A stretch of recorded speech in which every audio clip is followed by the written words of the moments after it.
बेटा बड़ा मन कर रहा है तुमसे मिलने का। गर्मी की छुट्टियों में भी नहीं आई। अब तो सर्दी आ गई है। बच्चों के स्कूल में 10 दिन की छुट्टी होगी। कुछ रोज तो आ जाओ। या माँ को मिलने का तुम्हारा मन नहीं करता? इतने लोगों के होते हुए भी मेरा यहाँ मन नहीं लगता बेटी। फोन पर बेटी से बात कर रही आशा जी की आंखें नम हो गई।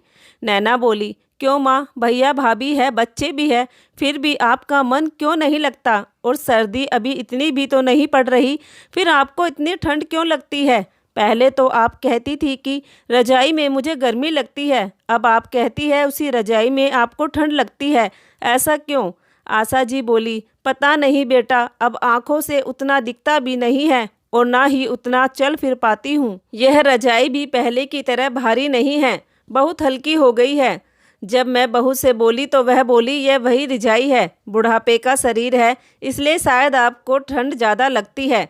अब तो ईश्वर से कहती हूँ इसी ठंडी में तो मुझे ले जाओ। ठंडी गर्मी कुछ भी बर्दाश्त नहीं होता। एक कमरे में पड़ी रहती हूँ, बेकार में बच्चों पर बोझ बनी बैठी हूँ। नैना बोली, माँ ऐसी बातें क्यों करती हो? देखो भाभी की माँ आपसे भी ज़्यादा उम्र की है, फिर भी कितने आराम से रह रही है। आशा जी बोली, हाँ, क्योंकि उन्हें मेरी तरह इतनी दवाई जो खानी नहीं पड़ती, और उनकी बेटी हर 6 महीने में उनसे मिलने जाती है।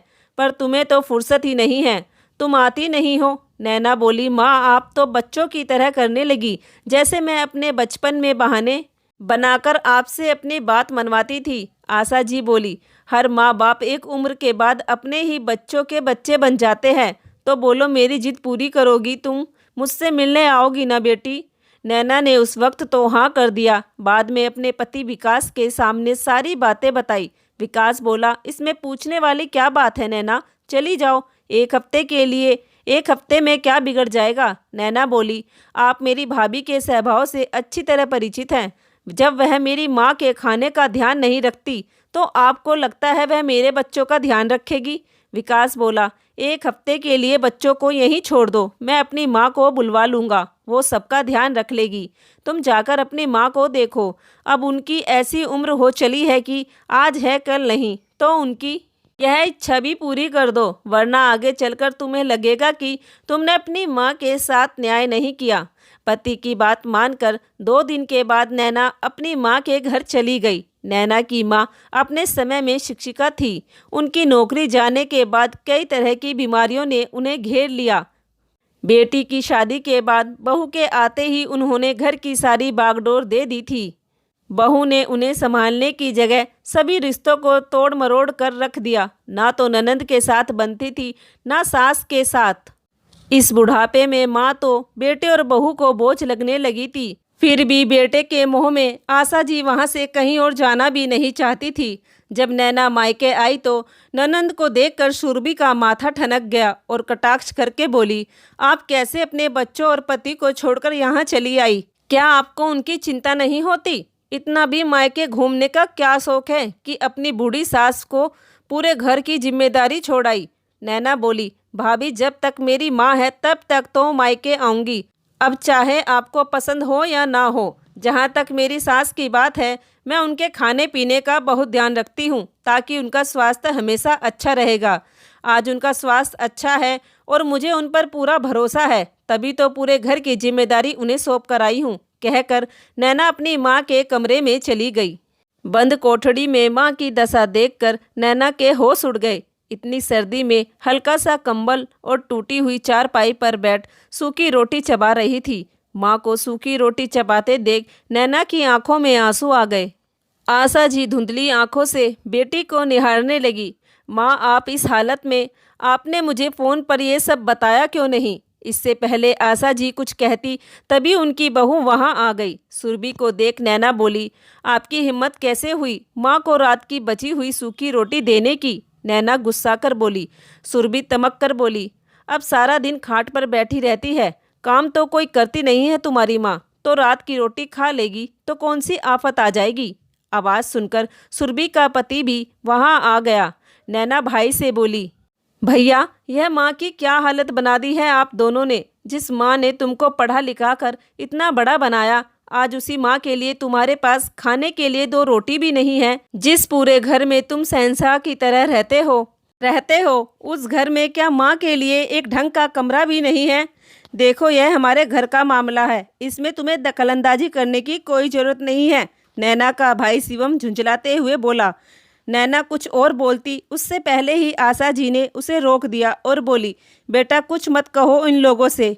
कुछ समय मेरा कट गया है, कुछ और ऐसे ही कट जाएगा। बस तुम मेरे पास बैठो, मुझे अच्छा लग रहा है। माँ के कहने पर नैना उस समय चुप रह गई।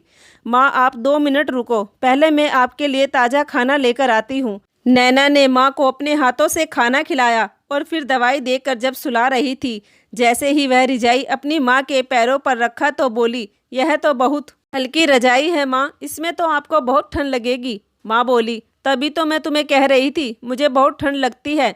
लगता है यह रजाई बहुत पुरानी हो गई है, इसलिए हल्की हो गई है। माँ रजाई हल्की नहीं हुई है, रिश्ते हल्के हो गए हैं, नैना मन ही मन कहने लगी। नैना ने अपनी रजाई भी माँ के बदन पर डालकर सुला दिया।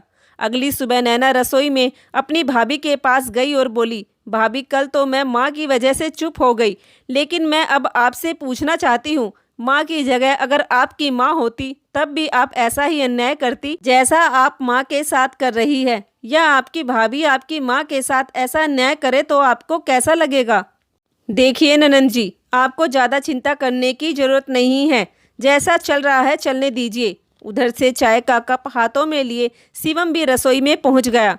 नैना तुम जब से आई हो तब से ही हमारे पीछे लग रही हो, तुम्हारी परेशानी क्या है? अगर इतनी ही चिंता है तुम्हें माँ की तो अपने साथ ले जाओ या फिर कहीं बीच सड़क पर छोड़ आओ। अपने भाई की बात सुनकर नैना अचंभित हो गई। भाई तुम भाभी के बहकावे में आकर अपने फर्ज को भूल रहे हो, नैना नम आंखों से बोली। और रही बात माँ को ले जाने की, तो मैं तो कब का ले जाती, लेकिन माँ तो तुम्हारे मुंह में पागल है, वह तो यहाँ से जाना नहीं चाहती। वहीं खड़ा हुआ 18 साल का शिवम का बेटा सौरव सब कुछ सुन रहा था। उनके पास आया और बोला, बुआ जी इन दोनों को समझाने से कोई फ़ायदा नहीं है, क्योंकि जब आने वाले समय में यही सब चीज़ें इनके साथ घटित होगी तब इनको एहसास होगा कि हमने अपनी जवानी में अपनी बुढ़िया माँ के साथ कितना गलत किया था। और एक दिन मैं भी आप दोनों को बीच सड़क पर छोड़ आऊँगा। और हाँ, आप दोनों इस चीज़ के लिए किसी को दोष मत देना, क्योंकि यह सब चीज़ें मैं आप दोनों से ही सीख रहा हूँ। इतना कहकर सौरभ वहाँ से चला गया। बेटे की बातों ने सुरभि और शिवम को अंदर तक हिलाकर रख दिया। दोनों के चेहरे एकदम से सफ़ेद पड़ गए। बाद में नैना ने अपने भतीजे को समझाया और अपनी मम्मी से उन बातों के लिए माफ़ी मांगने के लिए बोला। 2 दिन बाद जब नैना जा रही थी तो अपनी भाभी से बोली, मेरे पास अब कुछ कहने और सुनने के लिए बचा नहीं है भाभी। आज आपके बेटे ने ही आपको आईना दिखा दिया है। आपको अपने हर सवाल का जवाब अपने ही बेटे से मिल चुका है, क्योंकि जो फसल हम बोते हैं वही तो काटते हैं। माँ मेरे साथ जाना नहीं चाहती क्योंकि उसकी आत्मा यहाँ अपने बेटे और पोते से जुड़ी हुई है। आप दोनों इस बात को जितनी जल्दी समझ जाओगी, आगे चलकर उतनी ही तकलीफ कम होगी। मैं अपनी माँ पर होते हुए अत्याचार को सहूँगी नहीं और कभी भूलूंगी भी नहीं। आशा करती हूँ आप अपनी जिम्मेदारी ईमानदारी से संभालोगे। इतना कहकर नैना वहाँ से चली गई। दोस्तों, जब माँ बाप अपने बच्चों पर होते हुए अन्याय को सहन नहीं पाते तो एक उम्र हो जाने के बाद बच्चे अपने माँ बाप पर अन्याय कैसे कर पाते हैं? क्यों वह भूल जाते हैं कि उनके बच्चे भी उन्हें देख रहे हैं? कल को यही अन्याय उनके साथ किया गया तो कैसा महसूस होगा?